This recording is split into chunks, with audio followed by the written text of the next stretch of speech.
Good evening or afternoon. It is afternoon, isn't it? So Could be morning. Morning, afternoon, evening, whenever you're watching. We love you.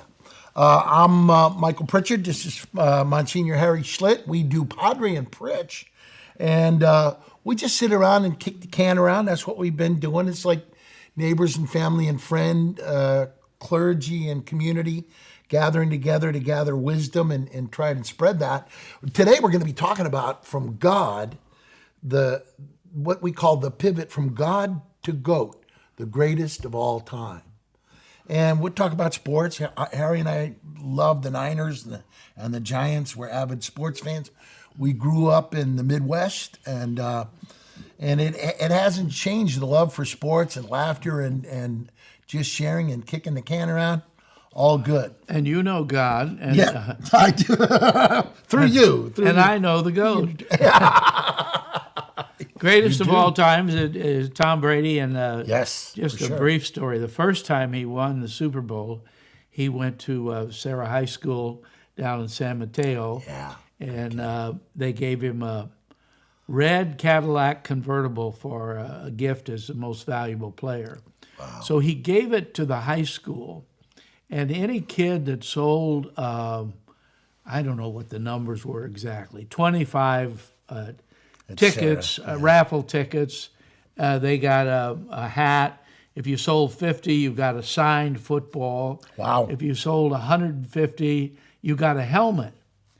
And, I mean, these kids went out and sold it. They sold it, yeah. They made almost $500,000 on that car for the high school, you know, for their educational programs. I don't know if it went to the sports program, but because Brady had gone to school there, great kid. He had a great love. And the kids, I was down there. They had an airplane come over, and they got out on their football field, and they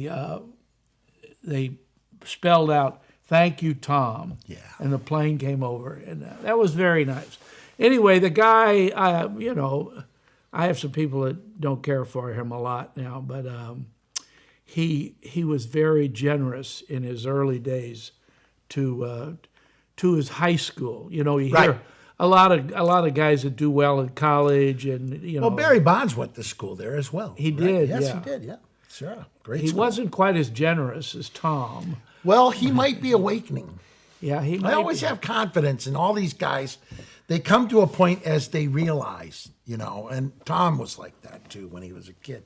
Tom Brady was a fine guy from one of the finest families you could ever imagine. When he was having a little trouble this year at one of the games, it was because his parents were hospitalized. He was dealing with the emotional, and I don't care who you are. You can be the greatest of all time, but you're still that Catholic schoolboy who went to an all-boy Catholic school like I did before I was tossed out at the seminary. Yeah. Which he brings up. I'm Never not a word. Never infrequently. But I think that, you know, thinking back about his family, his sister's a great athlete, I think that we learned that there's something else going on as you're raised in that environment of faith, kindness, compassion, love, competition. Yeah. Now, speaking of that, are you aware that he's the third All-American in that family? Yeah. One sister played softball, and what did the other one do? Do you know? Volleyball. Oh, volleyball? Yep. So there's 3 All-Americans in the Brady family. His uncle was the president of Sacred Heart in the city. In the city, yeah. Well, I think that what you learn is, think about that. It's in, I think for me, thinking back, it's literally in the DNA. And I talked to a dyslexic kid one day, and he told me that, did you know that DNA is just "and" to me? And I went, wow. That's why I love kids. They teach you everything. But having spoken at Sarah and also with family members there up in the mountains of I did a whole thing for years for San Mateo Rotary called Camp Top Gear, with all the kids. And I used to meet all these kids, and they're all phenomenal. Lots of kids from Syria, but I love them all. And I thought of them all as going farther than we could ever dream of. And that's Many of them, including Tom, have gone that route. What was Top Gear? Well, it was a camp to teach leadership to young people so that they could learn. And I teach readers are leaders and leaders are readers. So teaching them to be involved in literature so that you might learn, to be learning life as you read, as you watch films, something that profits the soul. Yeah. When I was talking to an angry billionaire the other day, it wasn't me. No, we're both as broke as the Ten Commandments, but that's okay. So the Ten Commandments in Vegas. Okay. Yeah. So, but what I was going to say is I was watching a movie called There Will Be Blood. In the movie, a great, brilliant Irish actor is playing a mean-spirited capitalist who said, I have a competition in me that wants no one to succeed but myself. And then he instructs this young man that he's going to steal what he owns from him with no compensation. He said, I drink your milkshake. I drink your milkshake. I steal from you, and I don't care.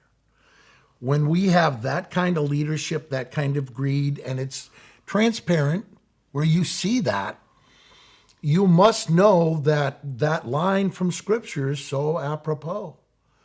The root of all evil is love of money. Love of money, which they think adds up to power. But this is what Christ came to teach us. No. So did you give the billionaires my name and that I was needy? Once again, it's always about Father Harry. No, anyway. No, but what I will tell you... No, but were you telling him this story to make a point? Did he follow it? Yes, he did. Oh, okay. He got emotional.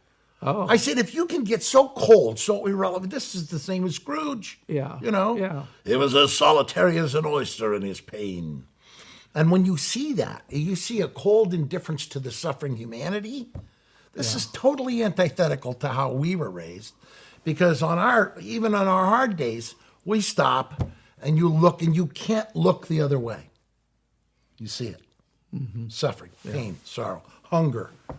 And we go to it. And, fireman, cop, priest, nun, whatever we have to do to alleviate suffering, we're on our way. Well, who tries to be the greatest of all times, really? I mean, when Ali used to say, I am the greatest. Right. But I mean, some professions require you to go beyond what is real. To sacrifice even your physical health at times. Yeah, right? And to believe beyond what you're capable of. Right. So it's like you and I have talked before about the television. That image is way out of proportion. Right. I mean, you all put on pounds on the, but it's not that. It's it's what you think of yourself when you see yourself on television. Yeah. And you can go to any school, any gathering of people, and you whip out a camera, and it's like the flies are all coming to the honey there, right. And what for? Hey, it's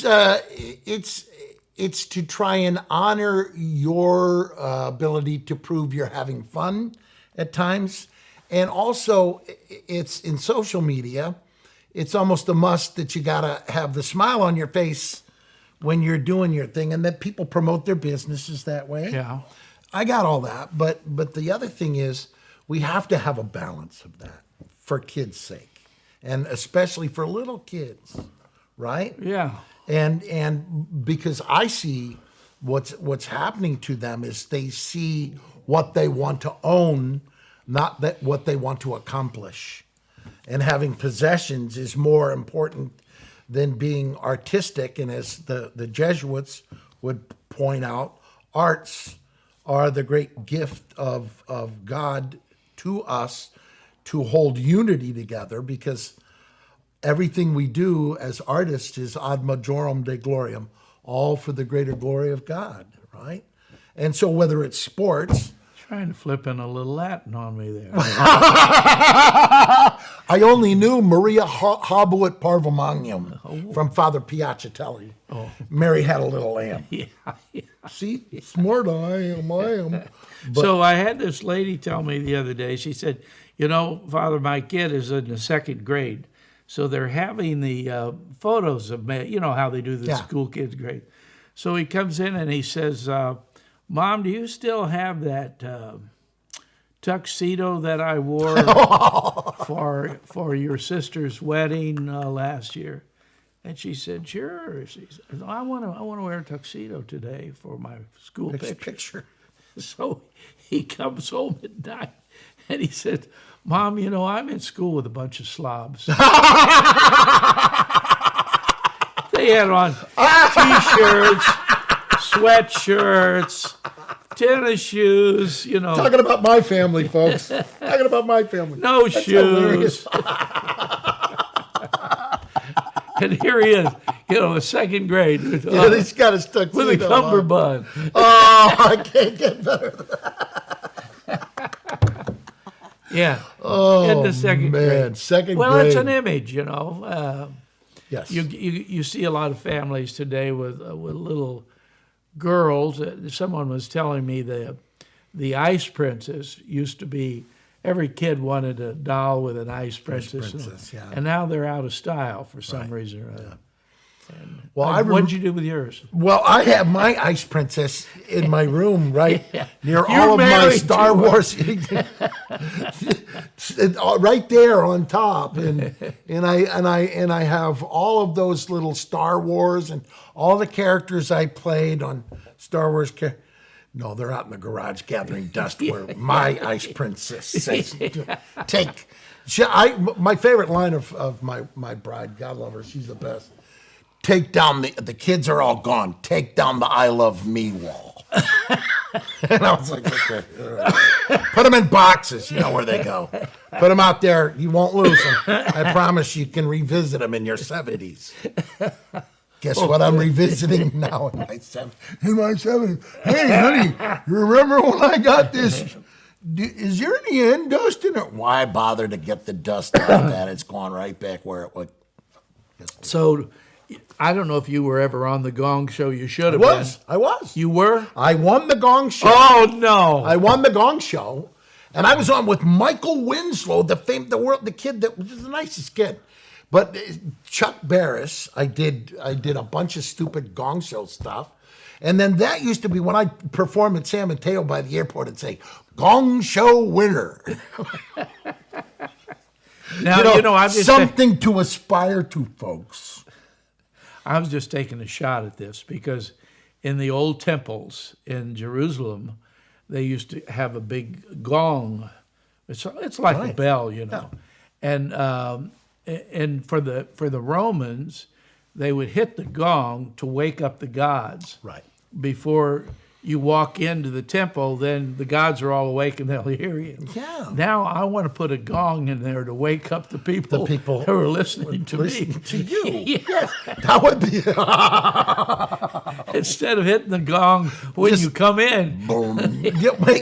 Maybe we should hire a guy to come out with one of the big ones. Bong. Yeah. Like they did in the beginning of the movies. Well, no. So the gong, I'm trying to relate something here, is basically to pay attention.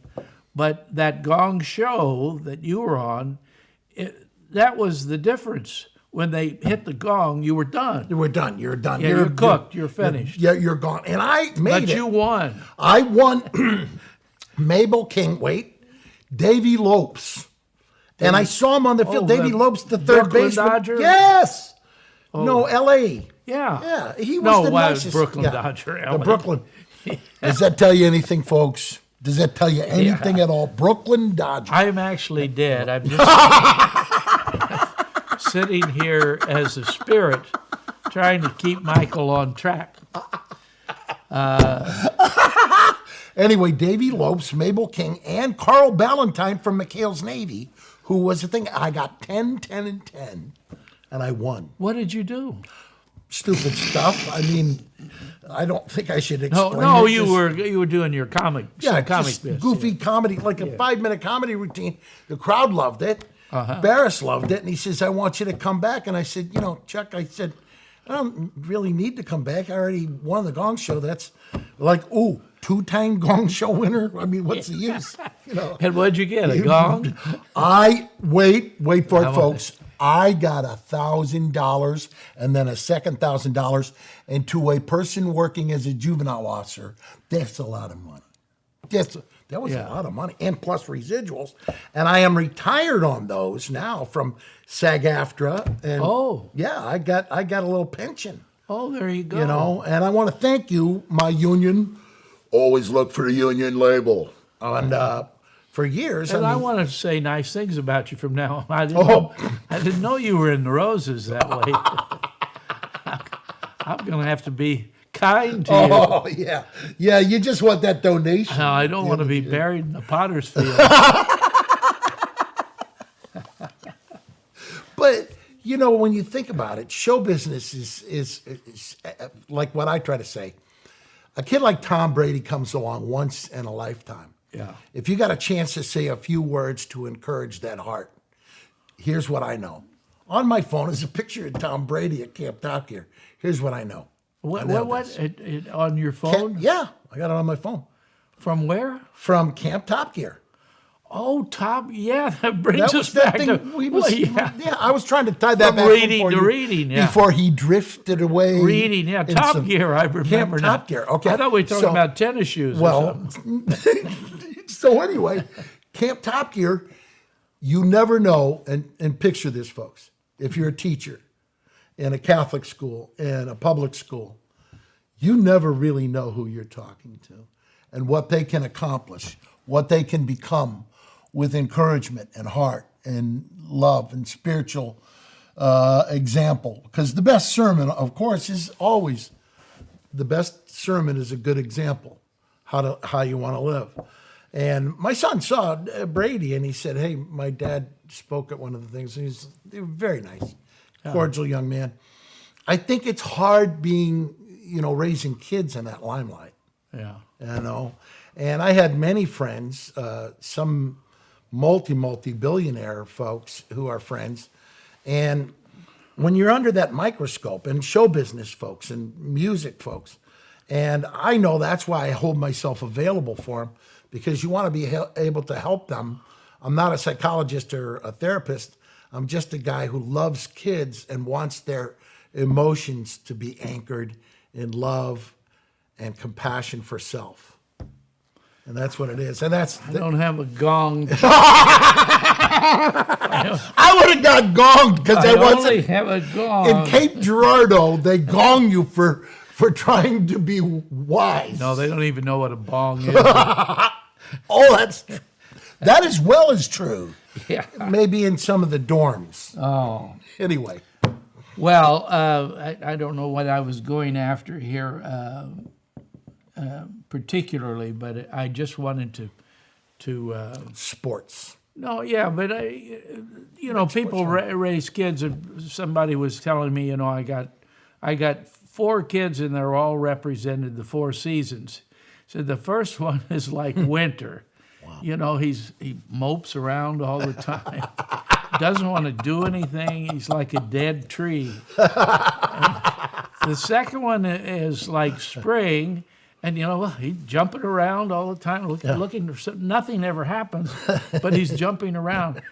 And the third one is like the summer, and I never see it. He's gone because of the heat. Active, yeah, he's gone. He's rolling. He said the fourth kid, what a dream this kid is. He said it's like fall, autumn, and the harvest is there. Everything you've always wanted in your child is in this fall child. And I thought that was kind of funny, but I mean, she could have added a lot of other things to it. But, and I said, well, which one do you like the best? Which is a stupid question to ever ask a parent. Don't ever do that, Mike. Okay, I won't. Because my sister-in-law, who had 9 children, always said, without hesitation, the one that hurts the most. Yeah. Who she can help, because At the that other moment. at that moment, the one that hurts the most. Anybody suffering, that's your sister's a wise soul, and it just strikes me as odd that you have the same kind of DNA that she does, because I only have the and.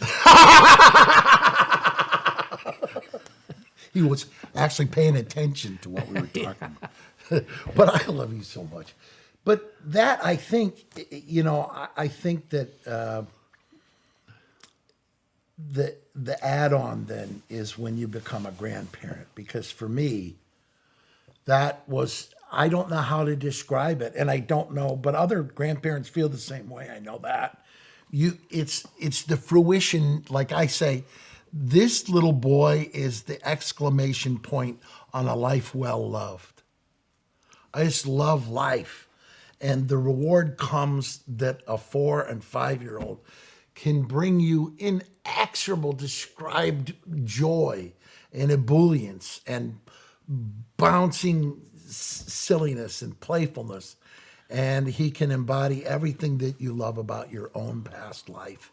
And you realize that, grandparents, Yeah. and, you get to be around children at this but age. it's see it. for us to get down on the floor as a you have to be near a chair or a couch so you can get up. Did I tell you what Bishop? Let me tell you what Bishop Daly did to me. There was a man who had an attack at church, and he was on the altar, and I ran over and Phil Downs, because he was a cop, and I had been a medic, and we're trying to help the guy, and we finally get the cops. They take him out, and they're saving him. He's fine, and I start to stand up, and Father Daly has stopped Mass and goes, "Mike, do you need help?" And I said, "Oh, no." And he goes, "No, I mean getting up." Yeah. I started laughing in church. I go, this guy's a bishop now. Yeah, well, you don't have to worry about me on that regard. Well, You've ruined me here. I see, just by affiliation, You've ruined me. he's grown. So, but think about our lives and the places we've gone in Toronto, Denver, and here, and places we've helped kids and people. And that's the key to what I think is faith in Christ and the Holy Spirit to get you where you're supposed to be, the right person in the right place at the right time. From go to God. Right. Go to God. When I don't know, I can't quote the Bible passage, but the thing where he got up in the temple and read about from Isaiah the prophet about what was going to happen. And Isaiah the prophet wrote that 700 years before, 700 years. And then Jesus gets up in the temple in his hometown and says, now this prophecy is true because of that I'm here. I'm the Savior.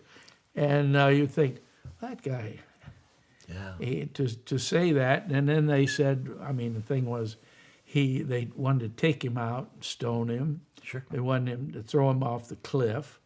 They just wanted to get him out of town. Right. And a prophet is not always welcome In his own hometown. So you and I to go to Cape Girardeau. We will get back there. I promise you. You promise? I promise you we'll get back. We'll do a show. We'll make them laugh and think and feel. But here's the thing. When I was thinking about just what you said, there's this moment that you realize that, we are always in the right place at the right time for the right reason.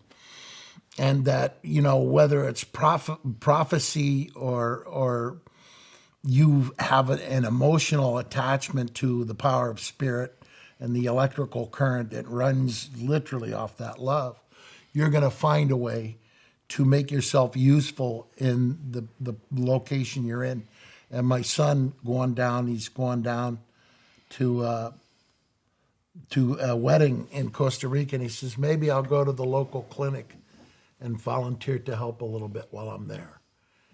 That's because he's a Catholic-raised boy in a Catholic home with priests like you as role models. And a father like you. And now that we've slapped each other on the back, let's slap each other into reality. Anyway, we're just delighted to be able to have this opportunity to share our thoughts. And have fun. And have fun, yeah. And that's part of the reason why we're doing the Padre and the Pritch, and we hope that we'll continue. Sometimes if we're thinking about scaling back a little and doing 4 segments of 15 minutes rather than a half hour. Let us know what you think. Yeah, if you have any suggestions at all, we'd be delighted to hear from you. And other than that, have a wonderful Super Bowl. Yes, I'm so excited. I'm so pumped. I watched that game for the Oh, Niners. man. Back to the glory days. Was that something, football on last week? All 4 games, unreal. Yeah, Unreal. That's, I always feel like that's spiritual lifting, shifting, and gifting a community that needs some good news. Oh, Except for the folks that lost. shifting, lifting, And gifting. You're drifting. It goes without saying at And you 73. should be sifting. Sifting, yes, more sifting. Thank you all. We heard something this morning from Ra. She said about her child, I want my son to keep that heart, the innocent heart. Keep that while you're out there on the streets, folks. Keep that heart that you see in kids. Have a great day. God bless.